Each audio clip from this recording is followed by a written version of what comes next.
Start. Kayena vacha chittena pamadena maya katang achayang kamame bante buri panya tathagata kayena vacha chittena pamadena maya katang achayang kamame dhamma sanditika kayena vacha chittena pamadena maya katang achayang kamame sangha supatipana anuttara sadhu sa. Namo tassa bhagavato arahato samma sambuddhassa.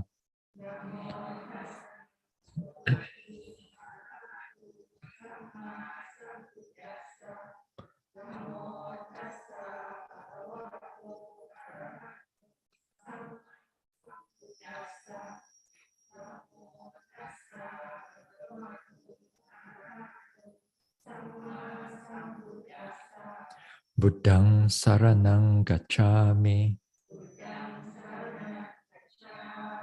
Dhammang saranang gacchami.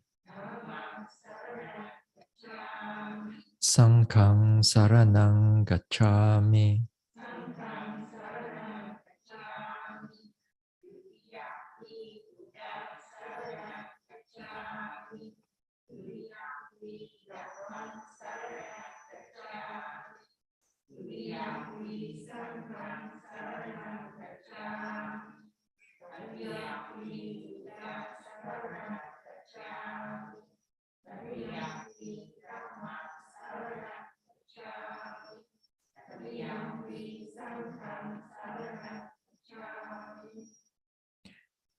Tisarana gamanang paripunang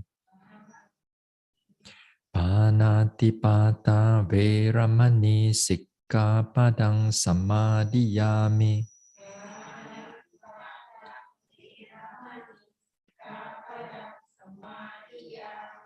Adina dana veramani sikkhapadang samadhiyami.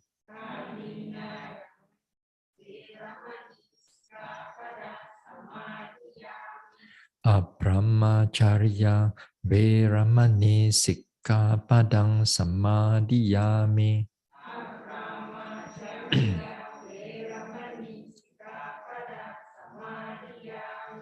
Musawada veramani sikkhapadang samadhiyami.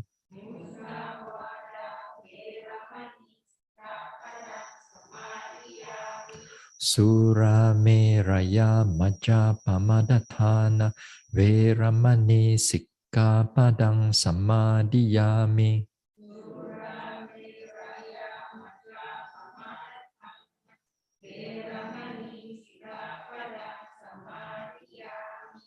Vikala bhojana veramani sikkhapadang samadhiyami.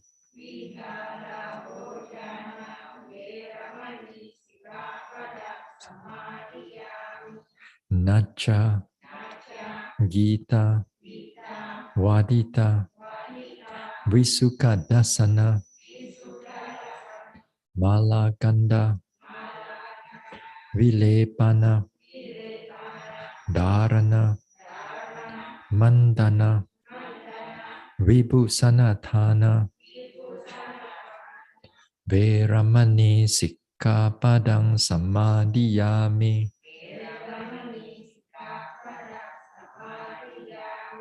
Uchasayana Mahasayana Veramani sikkhapadang samadhiyami. Idang me silang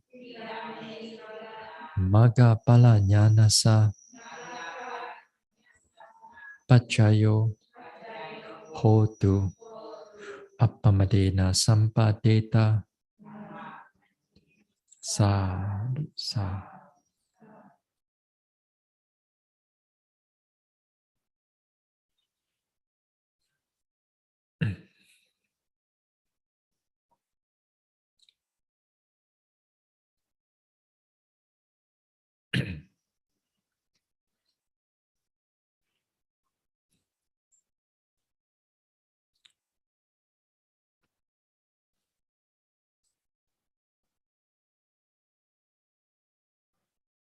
Okay, let us do some guided mudita before we start the talk.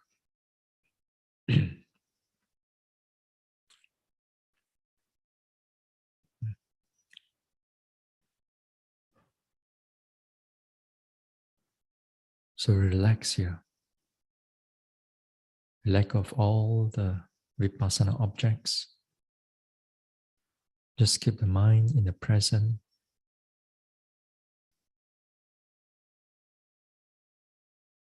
Keep the mind calm and peaceful, yet alert and present. Let the body relax. Any tension, fatigue, we let it all go. From top of the head to the forehead, to the face, the legs, to the neck and shoulders, to the arms, chest, the stomach area, to the back and spine, to the hips and thighs, down the knees and calves and ankles, soles, toes. So relax the whole body.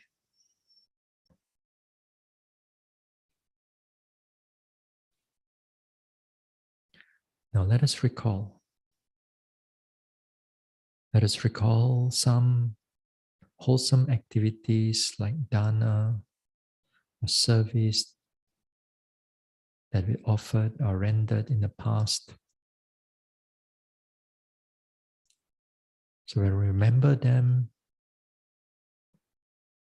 they give rise to happiness, joy. That is the nature of the mudita.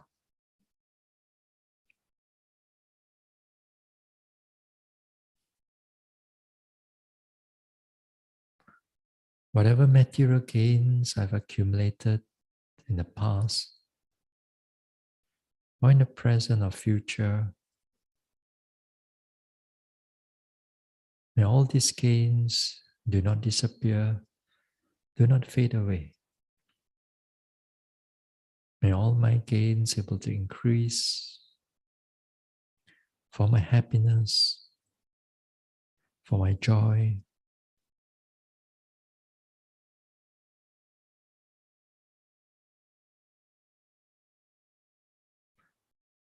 for my welfare, for my well-being.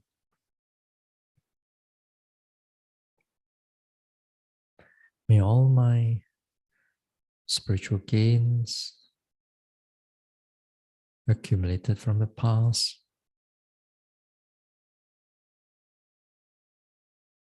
present or future,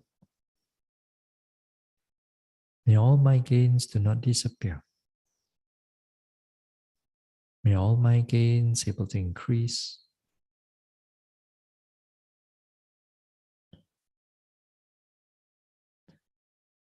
May all my gains give rise to happiness,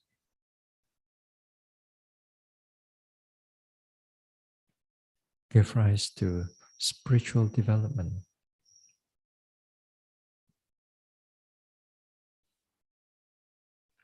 May all my gains do not disappear. May all my gains do not fade away.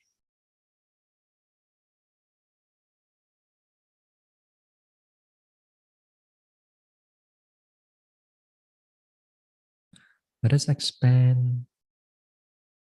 Let us expand our mudita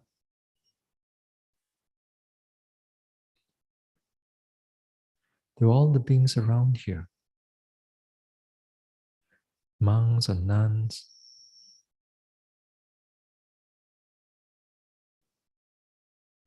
fellow yogis, to the volunteers, helpers, workers, donors or supporters, to all the guardian devas of the sasana, to all the guardian devas of this center, to all other devas residing around here, to all the petas and to all the animals, seen or unseen, big or small.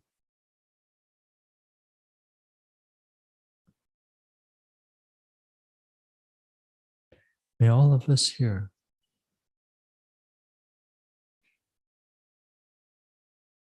whatever spiritual, whatever material accumulations from the past, present, or future,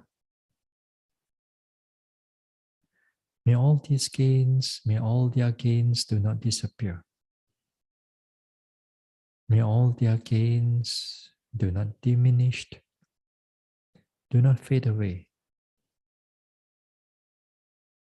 May all their material gains give them happiness, give them joy, for their welfare, for their well-being.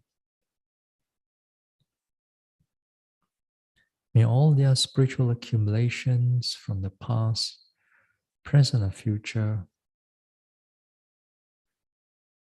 may all these gains do not disappear, do not fade away. May all their gains able to increase for their happiness and welfare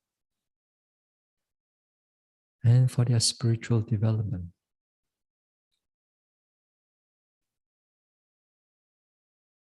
May all their gains do not fade away, do not disappear.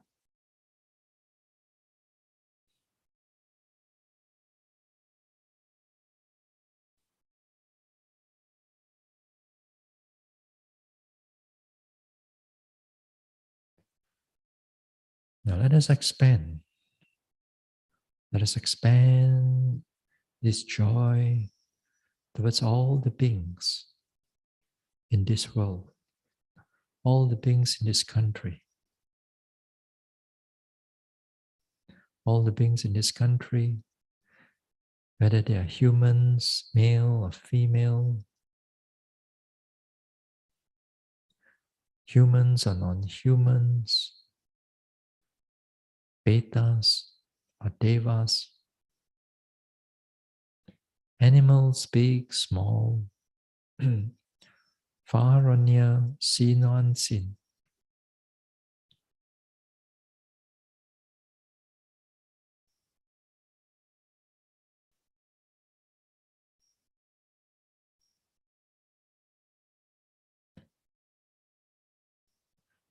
May all of them, whatever material gains from the past, present or future, may all these gains do not disappear, do not fade away. May all these gains give rise to their happiness, to joy, give them welfare, give them well-being. May all their spiritual gains from the past, present or future, may all their gains do not disappear. May all their gains do not fade away.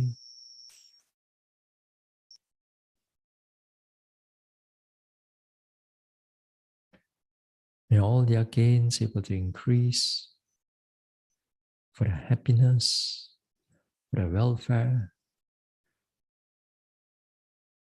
for their well-being, for their spiritual development.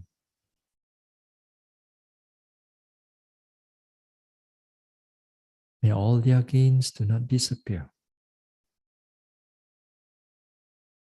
May all their gains do not disappear.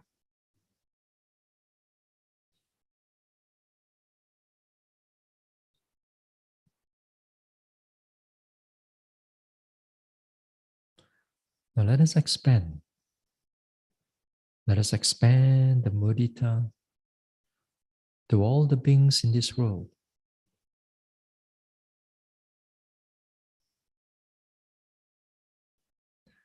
May they be humans, our loved ones near or far away, or to those people whom we do not know wherever they are, or to those whom we dislike or those who dislike us.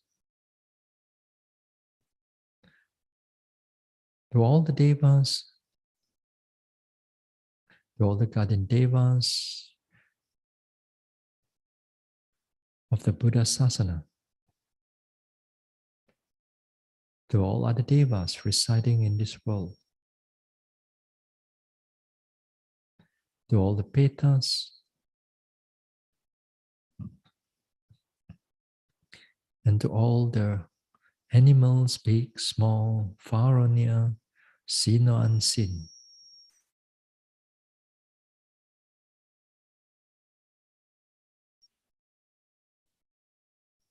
May all their material gains from the past, present or future, may all their gains do not disappear.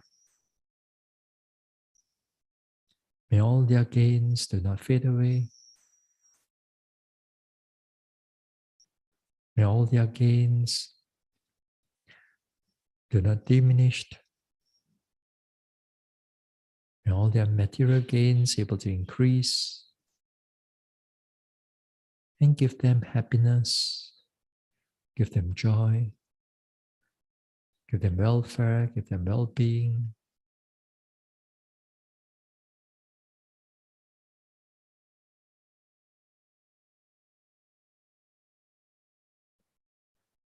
May all their spiritual gains from the past, present or future,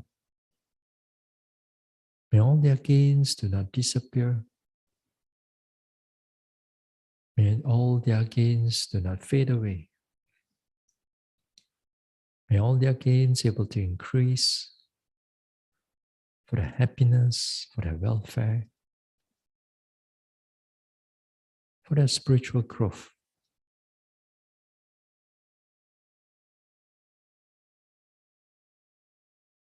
May all beings in this world able to live happily with oneself and others, and not in jealousy or envy.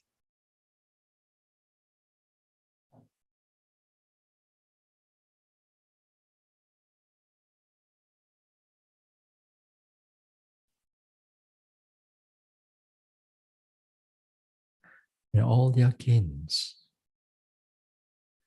may all their gains able to increase and not disappear.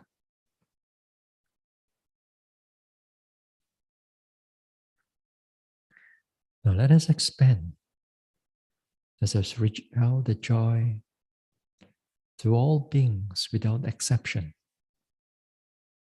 to all beings from this universe or universes, all beings from the highest planes of existence down to the lowest plane of existence, and all beings from all the world systems.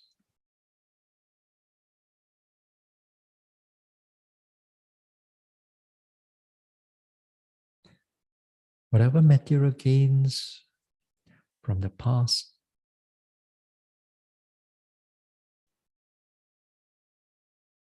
present or future,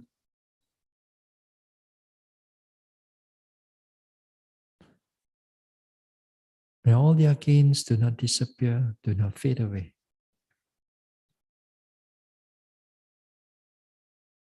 May all their gains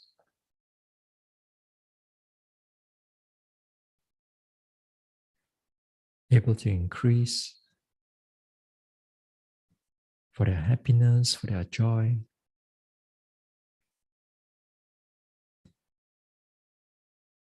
for their welfare, for their well-being. May all their spiritual gains from the past, present or future, may all their gains able to increase and not disappear, not fade away, not diminished. May they all able to enjoy their gains and give them happiness and welfare, well-being,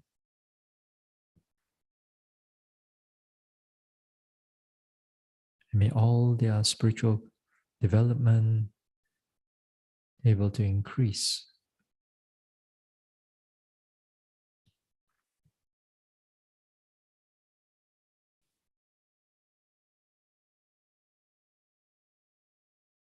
All beings without exception.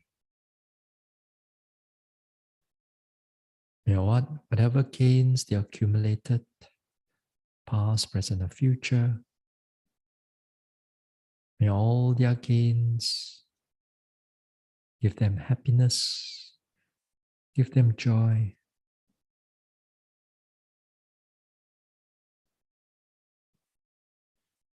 give them spiritual development.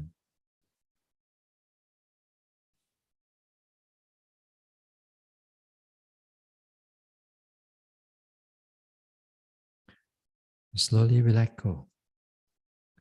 Let go of the mudita. We bring the mind back to the present moment. Feel the rise and fall of the abdomen. Feel the whole body.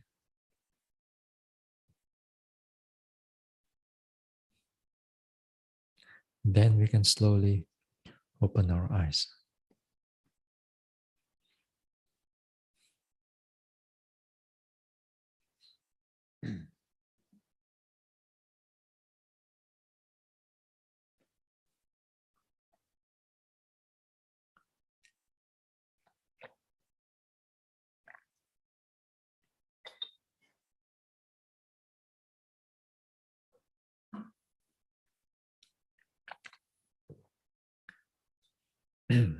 All right.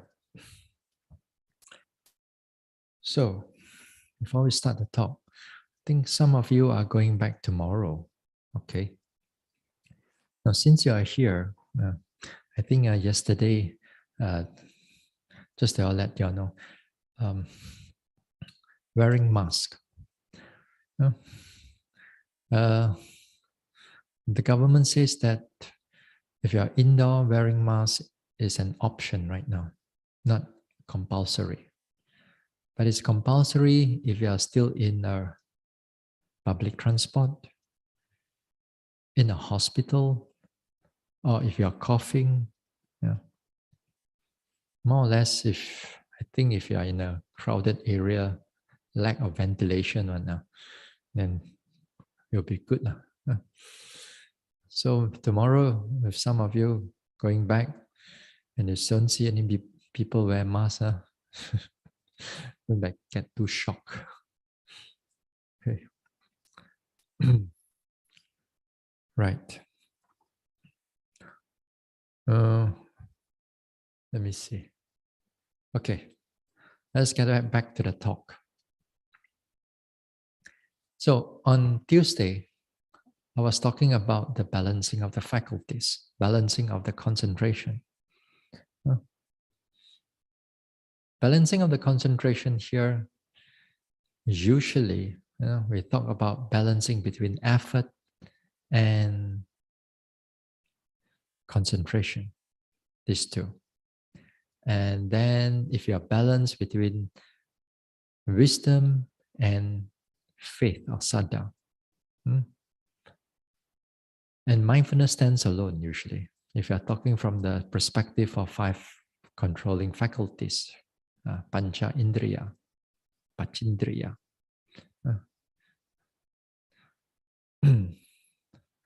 Now, in the process of doing this meditation,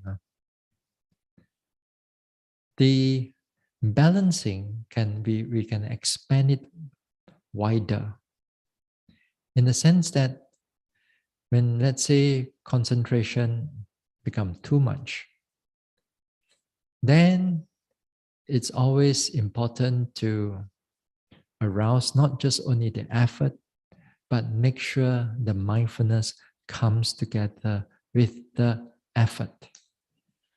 That is crucial. If not, sometimes from over concentration, then if you try to overcome the over concentration, you try to balance the over concentration by increasing the effort. Sometimes you increase the effort without the mindfulness following, then it goes to another extreme.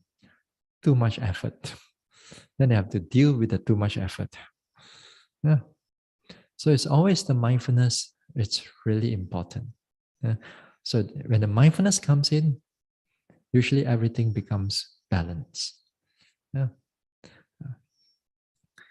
So when we do that, when we know how to learn to balance them, then more or less when we go into a long retreat, that's about as it's about arouse. It's all about balancing only.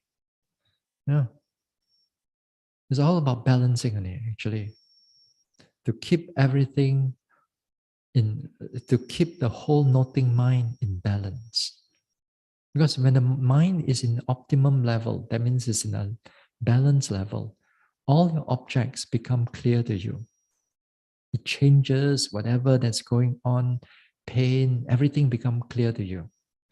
It's only when it is not in balance, that means it may be affected by hindrances. It may affected because of the faculties are not in a state of balance.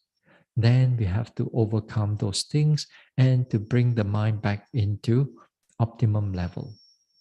And when it's in optimum level, your objects become clear, then the mind progress, then the spiritual development progress. Yeah. So we more or less in the long retreat, this is one skill that a yogi can able to improve. It's only in the long retreat that balancing qualities of learning to balance are refining the noting, then it comes into play.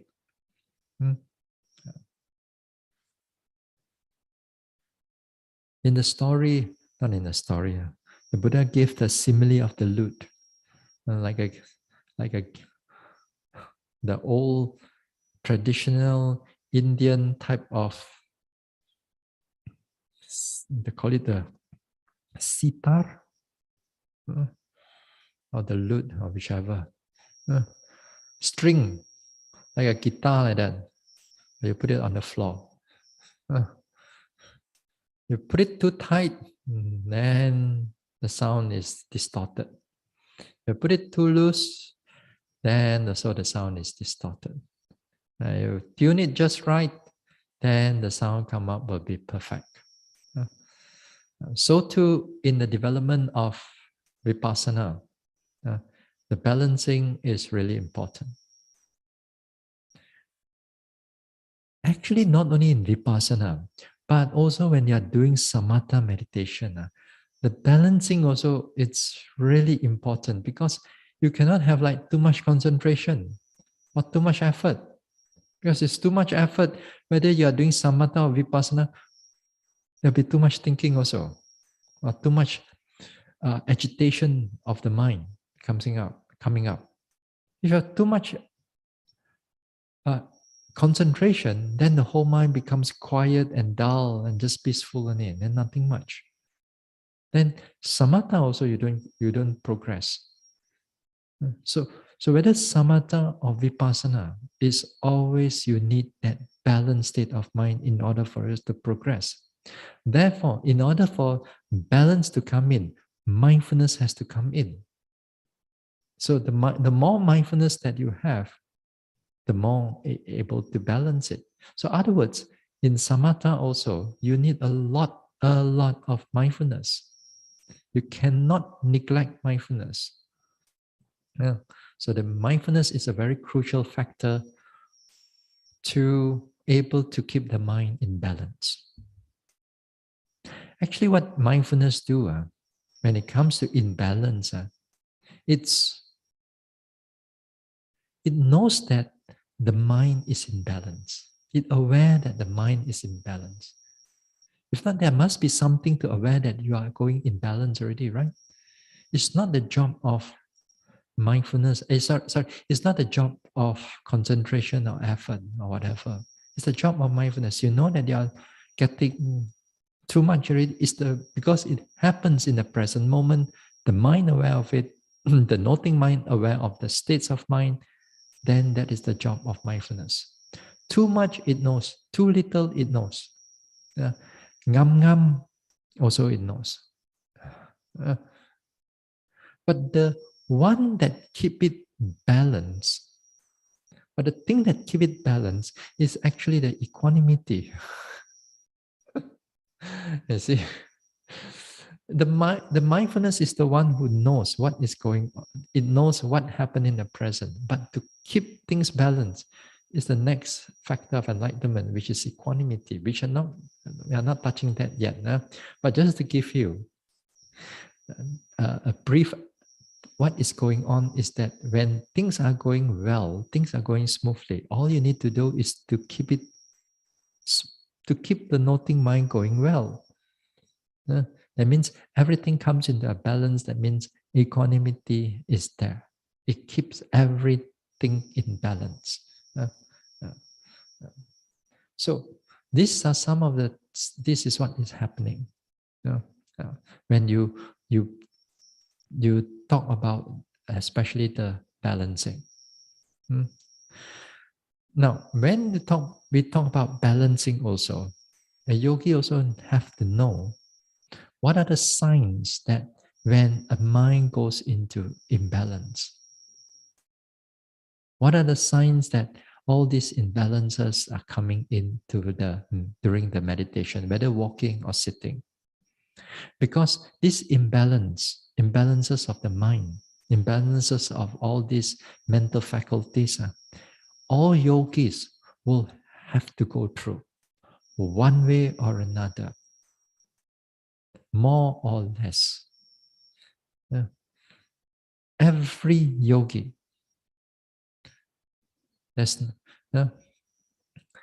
you see, this type of imbalances is, of course, is due to the nature of the mind. And the nature of the mind is always impermanent. It's not going to be all the time same. It's not going to be your mindfulness, it's not going to be there all the time. Other words, the whole thing is going to fluctuate here and there. So it is all the skill of the yogi to know when to push it, when to reduce it, when to keep it steady. So all these things has to come with sitting, walking, day in, day out, week in, week out, month in, month out, or year in, year out. Until you are so sure.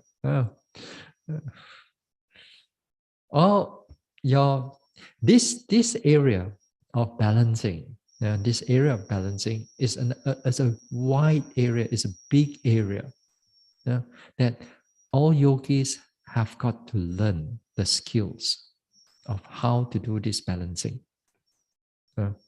As much as I mentioned many times in other retreats, I say that a yogi must have at least the three types of skills. The first skill is learning to arouse all the qualities of the mind. That means arouse the mindfulness, arouse the concentration, arouse the effort. All this type of arousing is come with where you do your walking, you do your sitting, and you do your daily activities. That is how you keep on arousing day after day, day after day. It's a skill. How to do the walking is a skill. How to do the sitting is a skill. How to do the daily activities, they are also skills. Right? You just anyone without understanding how to do, they will not able to do it. It needs to be taught. That means you needs to be taught, you needs to train it. That means you need to repeat it again and again. So mindfulness, clarity of the mind, sharpness, detailedness of the mind, it starts to build up. So that is a big area, is a skill. The second area of the thing that you have to master also is where you learn to deal with your hindrances or your agitation of your mind, including sleepiness also.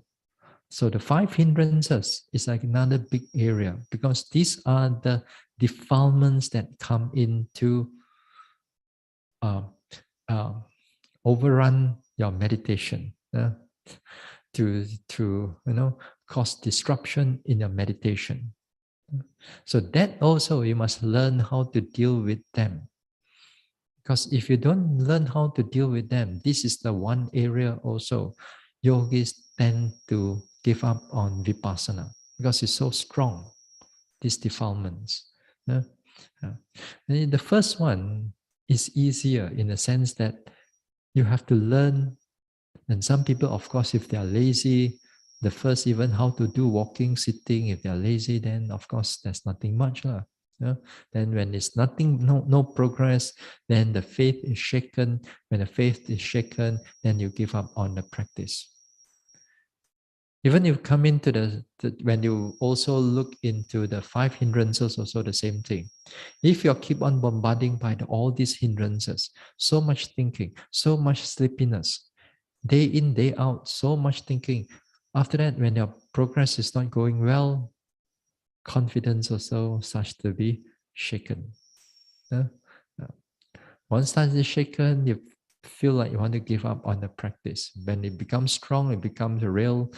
Yes, you actually give up on the practice. Yeah? And the third one is where you learn about the balancing of the faculties. Now, the balancing of the faculties, when it comes into week after week, when you are in a retreat, this is where you keep on doing it again and again. Day in, day out, day in, day out. Your mindfulness, your effort, your concentration, and all the faculties of the mind is begin to develop in quite a strong level. But you cannot like keep on pushing and pushing until everything becomes too much. Just like when you are doing a cooking, you cannot like keep on turning the fire bigger and bigger and bigger and bigger, and all become charcoal. You cannot. You have to be controlled. Yeah. You put a little bit of salt in your food, it's balanced, but you cannot put more and more. Yeah. You cannot putting more and more. You must know it's enough. What is enough? So too, meditation also is like that. You must know what is enough. Yeah? And what is little and what is too much. Here, it's where, again here, it's where the practice goes into a more refined way of doing the practice. You cannot see from outside. People cannot look at you. We do not know whether you are a good yogi or bad yogi or whatever yogi. Don't see that one yogi sitting like sengeh all the way, the body like want to touch the floor. I think that the yogi is lazy yogi. But it's that one maybe enlightened yogi, you also do not know. Outside there, people cannot see what you are going through. This only finally is inside only. Yeah? So this balancing of the qualities of the mind, it's all internal. Yeah? Uh, as I said, a lot of times yogis tend to be too concerned how they sit so straight, how they sit so well, how their leg can put up like like a full lotus, hao lian. Yeah, you can talk and talk and talk and talk about all this posture and all this thing, and they talk about power, this power, that. But we don't realize that the faculties, all these faculties, when it's developed, then those are the real proper spiritual growth. It's not how much special power you all have. Even after meditating here, let's say somehow or another you can see your past life lah. Let's say, yeah lah, it's good nah, it's good. But that is only a worldly thing only, worldly power. But if you over attach to those things, habis liao. Then your vipassana you don't want to do already. What you want is all this power. People come and consult you. Bante, Bante, can you see my past life or not? Bante, Bante, now my mother passed away already. Where she reborn? All this thing, yeah? All this type of thing. Anyway, when it comes to this balancing of this thing, as I said, you need to know all its finer qualities of the meditation. We talk about the over effort at one time when we talk about the faculties of effort. No, we talk about the enlightenment factor of effort. so on Tuesday we were talking about also to understand the balancing of faculties. You also need to know when the mind, when the noting mind becomes over concentration. When you say over concentration, usually it's about a little bit over, and we want to bring you down to balance already. If it's too much over, that means you go until a lot of tension that's going on with the head one, then a bit difficult to overcome, a bit difficult to this one. So it's good that we know that it's just gone a little bit more that we bring it down here. Yeah. But nevertheless, once in a while when we do this retreat again and again intensively for 3 months like that, once in a while it overshoots. No matter how you try, also once in a while it overshoots also. If you are really try hard one, sometimes it overshoots also. So that also we need to learn to break it down also. What is important is that you don't lose hope. Everything can be rectified, and this one, if you know the method, if you know the skills to just bring it down to balance. I've seen in the past, there are yogis when it becomes too much, the over concentration becomes too much. Nobody to guide them how to reduce the whole thing. And with that, because of the habit of the mind has developed into such a way, every time that you sit, the mind already focus already. Straight away, sit down, the mind already zoom into everything tiny. Sit down, zoom into everything tiny. And even sometimes when you know that there is something wrong, but you just cannot pull out, just keep it pushing it until everything tiny, and then over time, body stress, tension, body comes out. The more that you meditate, the more tension it becomes. Until one day, you cannot take it, then you have to go and look for a doctor already in order to release all this tension. And that is too much already. And I've seen yogis like that. Then after that, what they do? They completely give up on meditation. No, they give up. They don't give up on meditation, but they give up on intensive meditation. No more intensive. Betahan. Stress. So much stress. And sometimes they give up on completely noting, just now. Other words, when they go into their own meditation, everything is more like relaxed type of meditation. Easy, calm, peaceful. Many times I say, sit down there, drink coffee, watch the birds fly.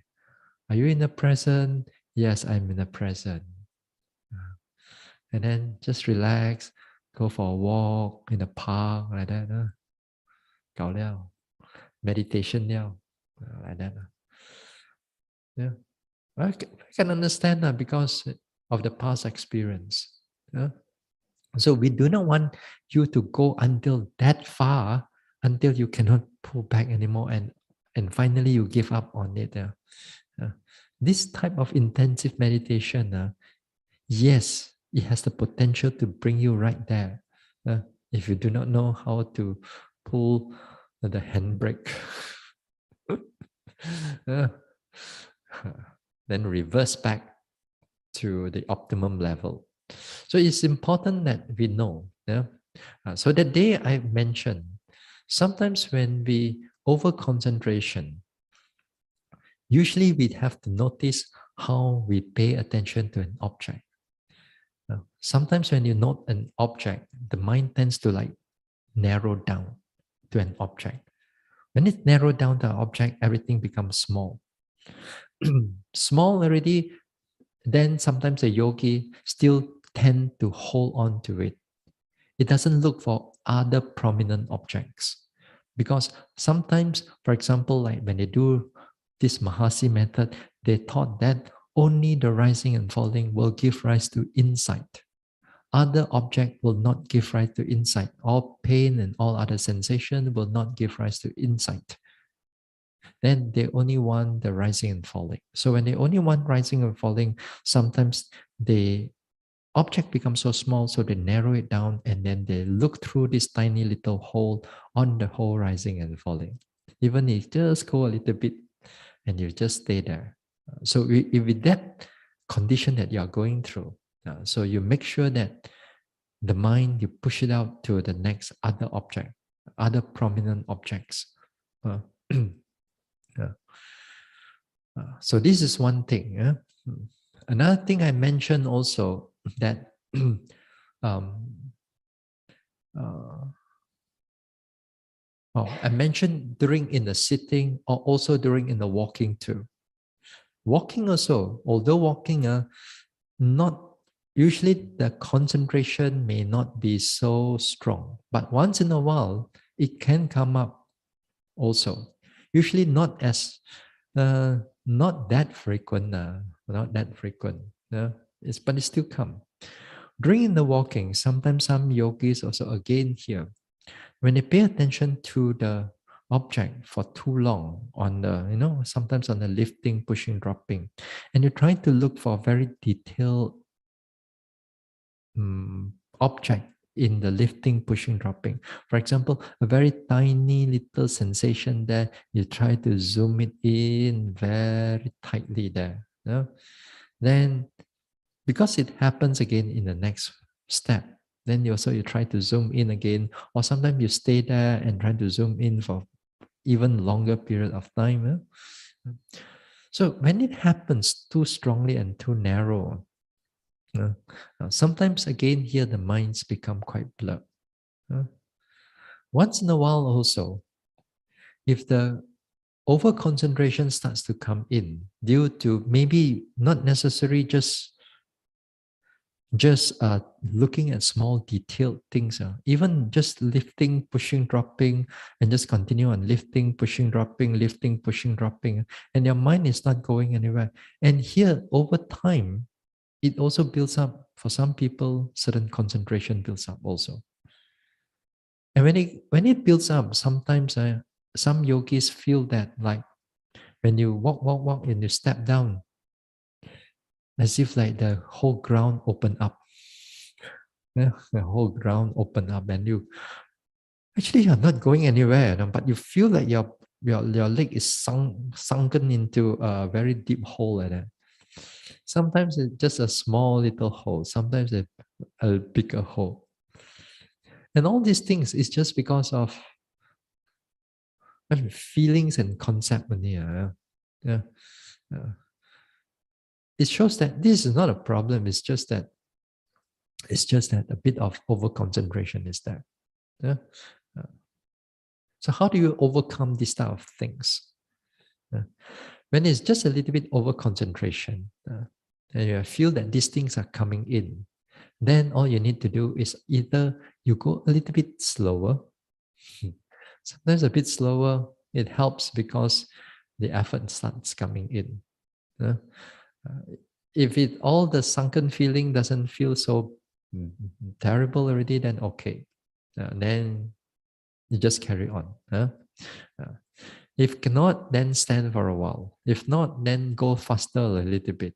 So sometimes you have to do trial and error here and there.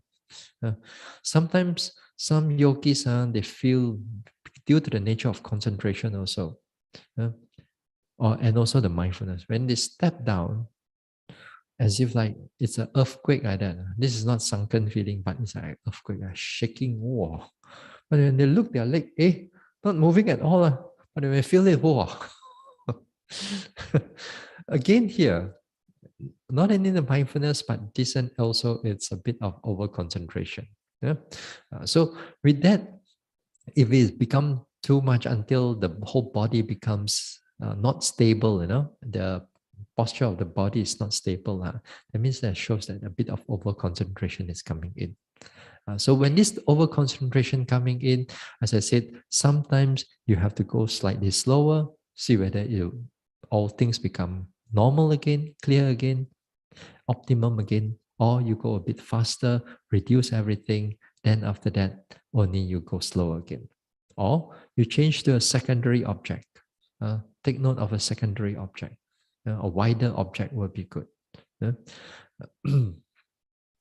also, yes, that day also, as I mentioned, when it begins to narrow down, also that time we must learn to look for a wider object, like a sit in the sitting. Look for a whole body sitting.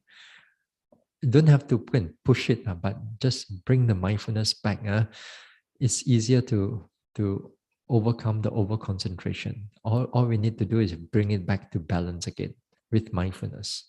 Uh, uh, so too sometimes, like when you're sitting, also I mentioned that you sit down, then you get shocked. A little bit of sound that you come in, then the whole body gets shocked. Yeah? Now that is also one thing that you take note of. If you shock a few times, just because a small sound you get shocked, then you get jerked up, then all you need to do is just be mindful, just be aware of the whole body again, just come back or run the mind to other object, then fine. Yeah? Sometimes you thought that you are doing rising, falling quite clearly, you're doing everything quite clearly, but you don't realize that the mind is actually at that time is narrowing down already. So this type of sound, a little bit of sound, is an indicator that the mind is already too much already, slightly too much already. The noting, the concentration slightly too much. Uh, as I said, when the mind is in balance, this type of sound doesn't shock you unless it's super loud, outside there like a bomb going off, maybe, But sometimes small little sound doesn't affect you at all. You're aware of it, then it goes on. What happens is that sometimes when the concentration gets stronger, uh, when it gets stronger, the another thing is that the mind also become not flexible enough. Like it's stiffer inside there. It's stiff. Yeah? Stiff in the sense that it holds on to some object. When sound comes in, a white sound comes in, it shock you from it like like like a tape. You stick it onto your skin, then after that, yeah, uh, something like that. Something to shock you up. Uh, Another thing is this: when over concentration over a period of time, sometimes all these little signs are more like internally. For example, like you note rising, falling. Let's say you take note of rising and falling. After you watch it, after a while, like you want to push the mind to another object. Although the other object is more prominent right now, you want to push the mind to another object, but the mind doesn't want to go. The noting mind doesn't want to go there. It just want to stay with the rising and falling only. Although another object is there. You know that you're supposed to go to the next object, but it's kind of like locked in to a single object only. That also its over concentration is building up. Yeah? Uh, So when over concentration building up, and this is where you have to learn to, again here, as I said, take a wider object. Force the mind to take a wider object. Take note of the whole body. Now, for example, take note of secondary object, especially like during in the walking. Get out of that object and go with another object. Sometimes when you just go with another object, when the mind becomes flexible again, the mind becomes active again, not passive into a single object. When it becomes active again, then the mind becomes back into balance again. So it's a very small little adjustment inside there. Nobody knows what you're doing except you yourself. Yeah? Outside there, nobody can see what is going on. Yeah? So these are some of the things that a yogi should take note of. Yeah? Now, the yogi also should take note of that when we go into a long retreat, all this type of stress will come up. Bodily stress, I mean. Bodily stress come up. Now, the bodily stress that comes up, tension, pressure, and so on, this is coming up as a physical discomfort already, physical pain already, Yeah. But of course, due to fatigue also, due to tiredness also, this type of stress and pressure and tightness also can come in.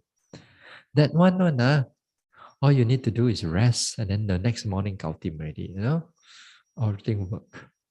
But what if it comes with over concentration or over effort, that one can be quite difficult to overcome.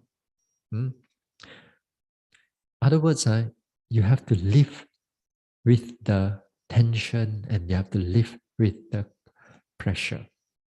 It's not going to go away very soon. Yeah? You see, sometimes when the yogi gets into meditating and then over some time, all this tension comes up. And when this tension comes up, for some yogis, they call it, Reverend Sujiva calls it stone in the head syndrome. meditate. Here. Very painful. Stone in the head syndrome.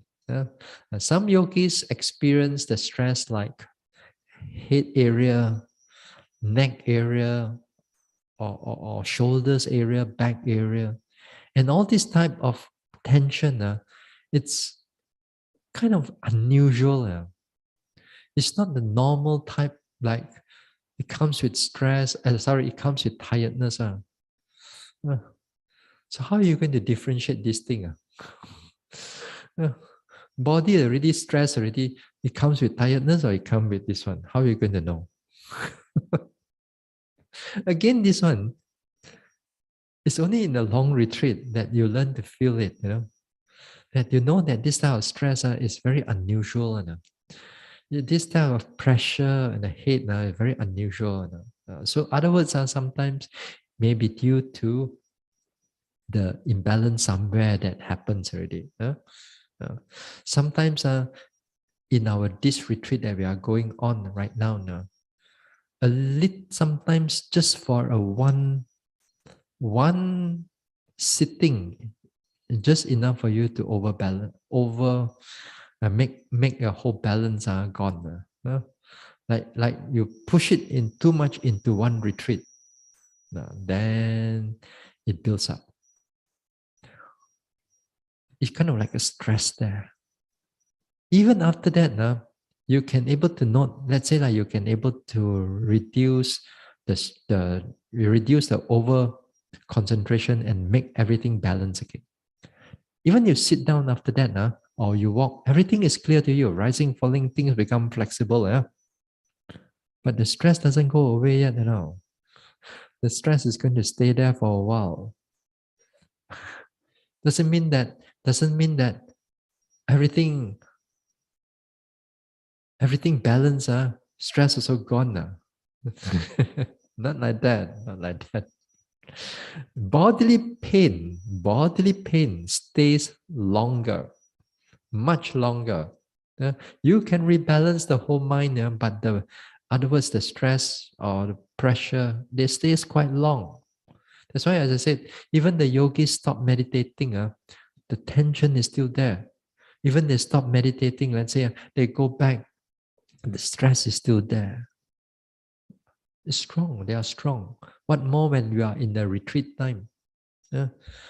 So a lot of times, even you can balance it. In other words, you have to learn to live with the tension and learn to live with the pressure and so on. And again, this one you have to keep it balanced until the whole stress over some days, and then start slowly reduce, and everything goes soon again. So it's a lot of challenges for some yogis. For some yogis, you may not able to see it. You don't see it that much. For some yogis, yes. For me, yes. In the past, yes. That's why I know a lot of all this type of thing. Personal experience. Kena here, left and right already.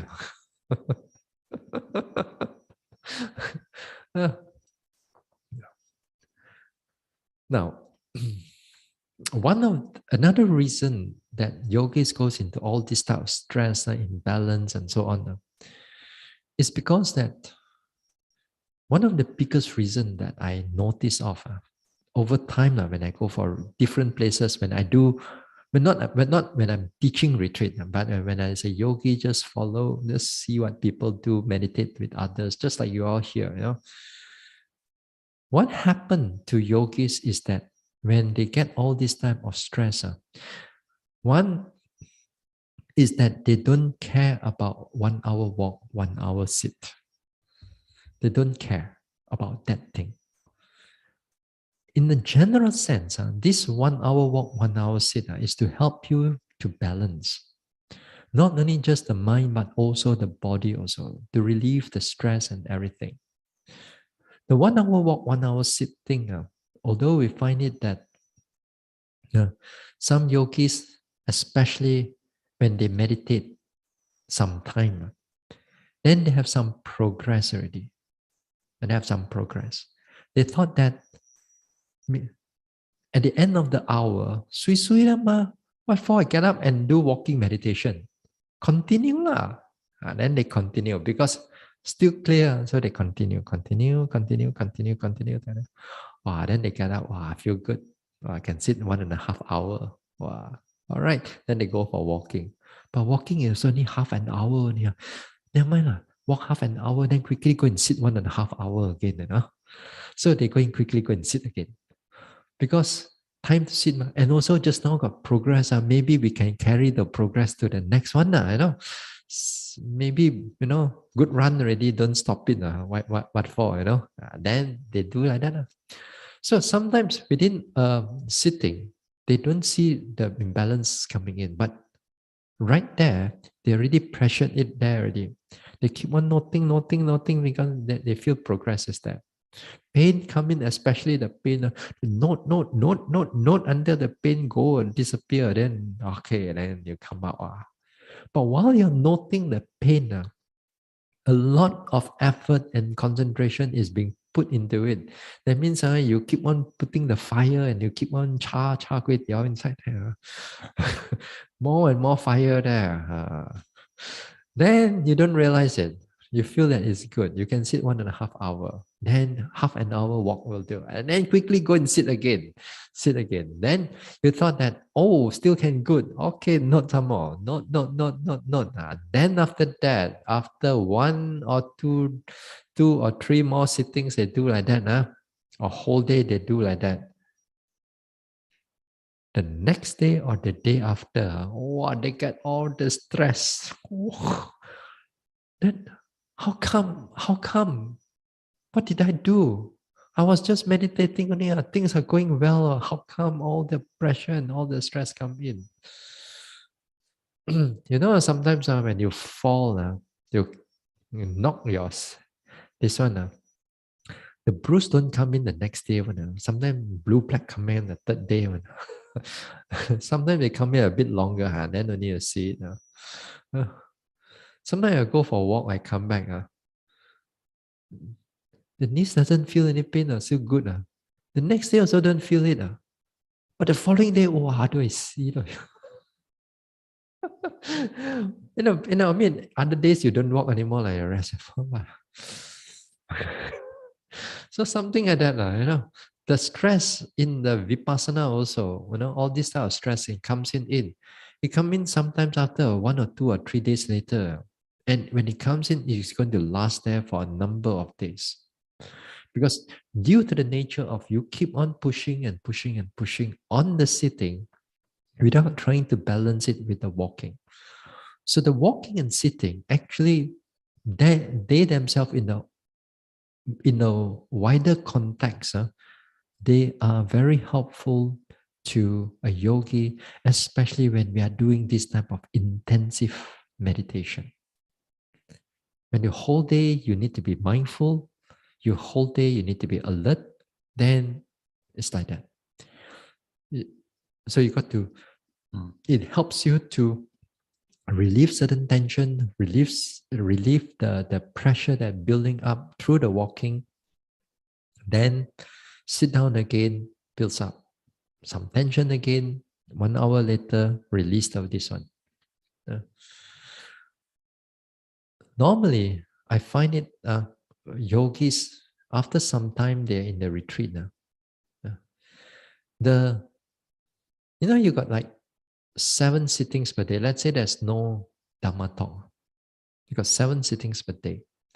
7 sittings per day, some days when there's a good run, maybe it will be like 5 sitting is good.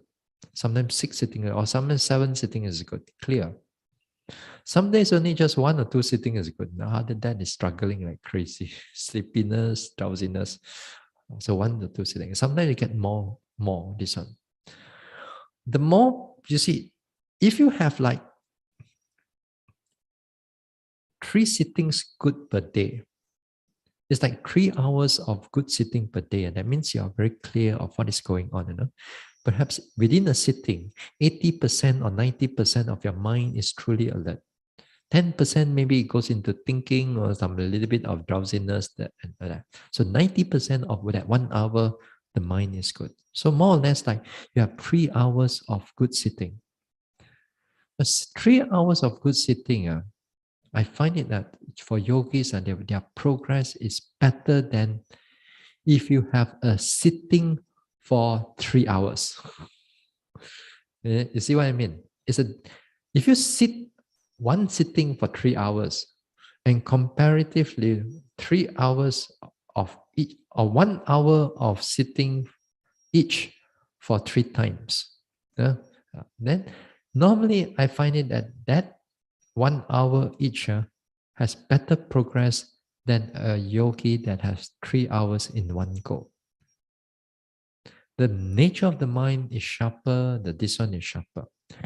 Not to say that every yogi cannot do 3 hours, not to say everybody, but most yogi cannot do that. Most yogi, if they can able to sit for 3 hours, let's say, I tell you what happened inside that.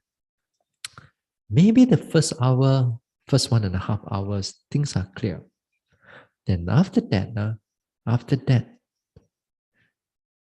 energy is not able to maintain inside that second hour during a 3 hour sitting. You cannot able to maintain the energy. So when the energy is not able to maintain there, mindfulness also not able to be there, then sometimes the concentration starts to increase. When it starts to increase, then object starts to clear. When it starts to not so clear, then it's getting down. And then you sit there for a next 1.5 hours, just sit there, nothing much. Or objects become very small. You get up after the 3 hours, you feel good because you can sit 3 hours. But the quality of the sitting is not much there. So the quality of sitting is where how much you're able to note all your objects clearly, precisely, without going into a lot of all these imbalances. So most yogi can able to take 1 hour after some time into the retreat. But if you are a beginner, of course, it's still a struggle, even 1 hour. But after some time in the retreat, you can actually take it. So we take it at 1 hour, then finish this thing, walk, sit, walk, sit, walk, sit, walk, sit, walk. And you will find that the progress for yogis much better. Now, this one we are talking about when you are in a retreat. When you are out there, that means when you are not in the retreat, if you that day, let's say you are free, you got 3 hours, you want to sit, then by all means, you can do that. If you want to, you can do that, no problem. Because after you get up from the sitting, what do? You go and look for makan. You go and look for this one. Tomorrow you got some other works to do and so on. You're not truly in the sense that you are continuous meditation. Continuous meditation is different.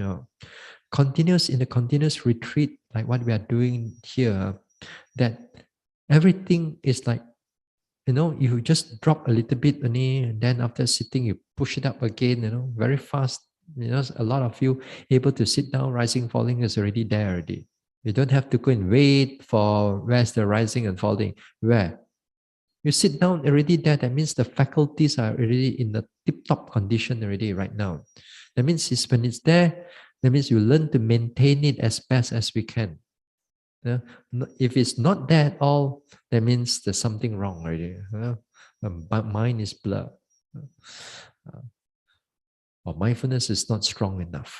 So, in other words, when you sit down, when objects are already clear to you, either pain or rising, falling, everything is clear to you, that means the mind is more or less in a tip-top condition already.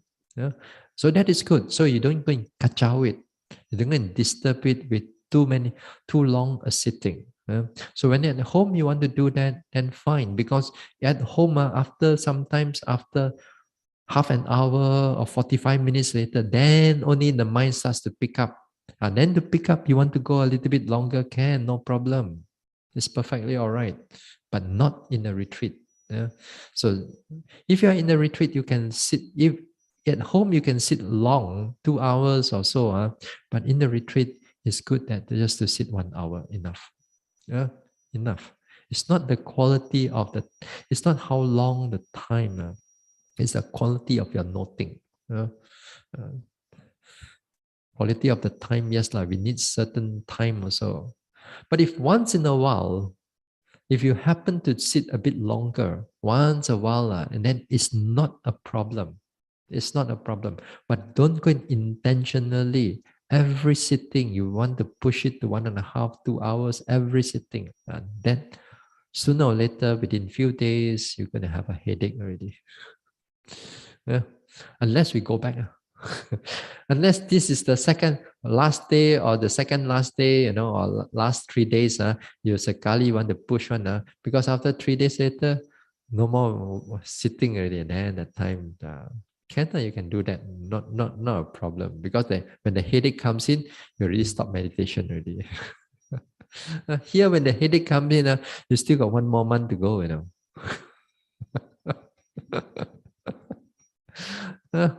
So that one, you got to be careful. So even that 1 hour walk, 1 hour sit is already help us to learn to this one.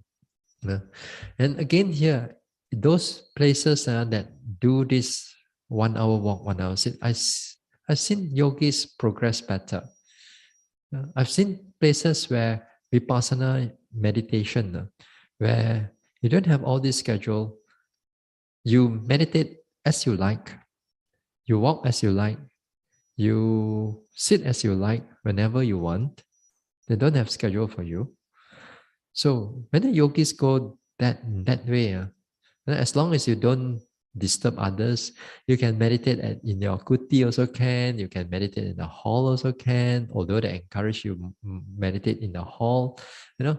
Now even with that, that when you don't have all this schedule, that in the long term, the tendency of the yogi begins to slacken. It begins to slacken. Slacken in the sense that, other words, laziness starts to come in, or you start to do other things except meditation. Do other things except meditation. In other words, all this starts to diminish already. I've seen these type of things before, because I've seen, like, when they don't do all these type of things, the yogi tend to, like if you have a garden, they still can plant some plants, put some flowers there. I've seen yogis, which is a nun, staying not too far from my kuti only. Then don't want to meditate already. Don't, after that, go and plant all the flower around the kuti. Enggak besi, nothing to do. You know how much time you don't do the gardening. For you all love the gardening, you spend quite a lot of time. You spend there, go and cut flower. We're supposed to meditate.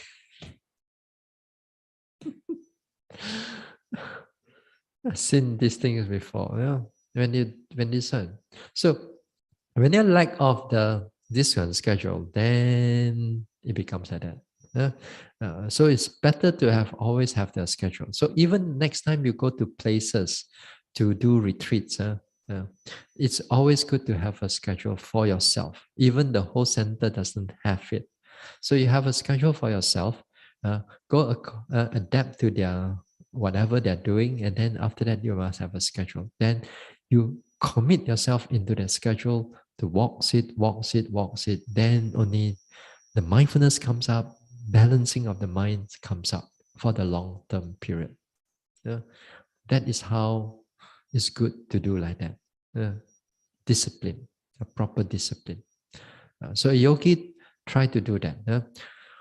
So all we need to do is that make sure that we do the walking, sitting properly, go with the schedule. Other words, also during that time means walking time you walk, sitting time you sit, especially in the afternoon. Afternoon you have a long stretch. This type of long stretch one is always good, that you don't go in the middle, suka you go and drink a cup of tea lah, suka take a shower lah, suka you feel hot, uncomfortable, take a shower. No, all these things don't. All these things we stick it to shower time, only we go shower time. Drinking time, only we go drinking time. I mean, make a beverage lah, unless this is a water and just a little bit, then it's okay. Discipline, because we want to keep the continuity of this one, and to keep the balance there. Sometimes some yogis feel good only, in the meditation good, and then okay, I give myself a break, just go and make a cup of tea, to compliment myself, good job done.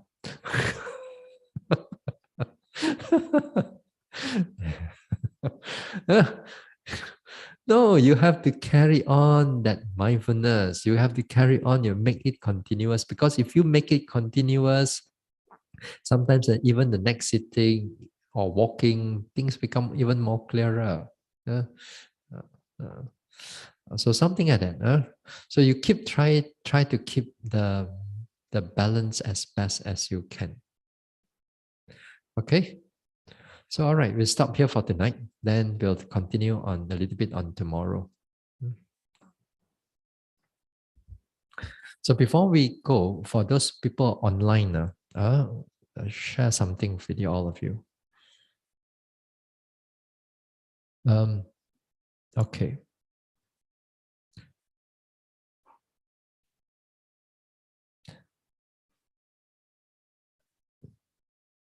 The Katina here, uh, Katina here in the Santi Sukarama will be on the 30th of October. We do not have the full schedule yet. We do not have the full schedule here yet.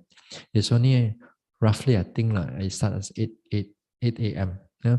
So if any of you want to inquire more about the katina or the trace or whatever, donation or whatever, you just contact Sister Sam. Yeah? And her contact number is here. And also the bank account also is also there too. Yeah? So we check with Sister Sam for all this one. So later when we have more of I have more of this one, we will put it up in the Facebook also. Yeah. So this poster will later on we'll put it up in the Facebook. Yeah. For you to get more information or whatever. All right. So okay. So let me stop the sharing. Okay. Now we share merits. Idang may bawa ng nibbana sa pachayo hotu. May my mental cultivation be a condition for the realization of nibbana. Imang no punya bagang sapa sata ng dema. We share these merits with our departed ones, with all beings and all the devas. Sape sata sukhi hontu anumodantu. May all beings be happy. May they rejoice in these merits. Sadhu, sadhu, sadhu.